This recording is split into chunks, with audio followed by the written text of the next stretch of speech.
Right, thank you Bhaskar గారు, నగేష్ గారు. మొత్తానికి స్పందన ఒకటి, అమెరికా మీద డిపెండెన్సీ తగ్గించుకోవాలి ఒకటి. రెండవది, ఇప్పుడు మోడీ ఏం మాట్లాడట్లేదు, మౌనంగా ఉన్నారని కాదు, ఏం మాట్లాడకపోవడం కూడా పనిష్మెంటే.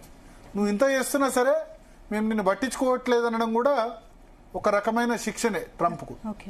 ప్లస్ ఇవాళ ఇండైరెక్ట్ గా చెప్పారు, నేను ఫార్మర్స్ ప్రయోజనాలకి, రైతుల ప్రయోజనాలకి ఎవరు ఒత్తిడి తీసుకొచ్చినా తలొగ్గను. అంటే మనకు ఇండియాలోకి డైరీ ప్రోడక్ట్స్ కానీ ఇటువంటివన్నీ కూడా agriculture products, American agriculture products మీద టారిఫ్ ట్రేడ్ డీల్లో తగ్గించమని అడిగారు, దాన్ని అలో చేయమని అడిగారు. మనం అలో చేయమని చెప్పాం, ఎందుకంటే తీసుకొస్తే మన రైతులకి నష్టం.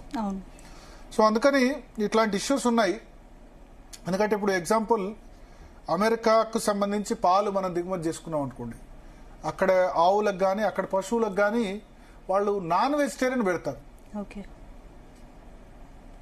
అక్కడ ఉన్న వాటికి. సో ఇక్కడ మనకు ఆ ఇబ్బంది ఉంటుంది. సో అటువంటి ఇష్యూస్ ఉన్నాయి కాబట్టి ఎట్టి పరిస్థితుల్లో అలో చేయమని చెప్పారు.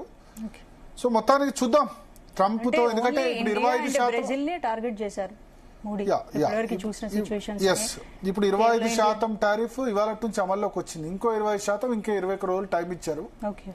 సో చూద్దాం అప్పటి వరకు ఏం జరుగుతుంది, ఏంది ట్రేడ్ డీల్ సంబంధించి. ఇవన్నీ కూడా ప్రెషర్ టాక్టిక్స్. అల్టిమేట్ గా 20% ఇంప్లిమెంట్ అయితే ఆ దేశ ప్రజలకే నష్టం. ఎందుకంటే టారిఫ్ కట్టేది మనం కాదు కదా. మన ప్రోడక్ట్స్ కనుక వాళ్ళు తీసుకుంటే, మన ప్రోడక్ట్స్ అంటే మనం ఎక్కువ చేసే టెక్స్టైల్ అంటే బట్టలు, తర్వాత డైమండ్స్, తర్వాత ఫార్మా మీద, తర్వాత ఆటోమొబైల్స్ మీద కొంత మినహాయింపు ఉంది. సో ఏవేవైతే ఉన్నాయో సెక్టార్స్, ఐటీ, ఇవన్నీ కూడా ఆ కంపెనీల భారం, అక్కడ ప్రజల మీద భారం. కాకపోతే ఇండియన్ కంపెనీస్ కొంత నష్టపోతాయని మనం చూడడం, ఎందుకంటే ఇవన్నీ ఐటీలో మన వాళ్ళు చాలా మంది జాబ్ చేస్తున్నారు. తర్వాత డైమండ్స్, ఇటువంటి వాటిలో కూడా మన గుజరాత్లో చాలా మంది ఉన్నారు. సో అవన్నీ ఆలోచించే మన విదేశాంగ శాఖ కానీ, మన విదేశాంగ విధానం కానీ దాని మీద ఆధారపడి ఉంటుంది. చూద్దాం ఏం జరుగుతుందో.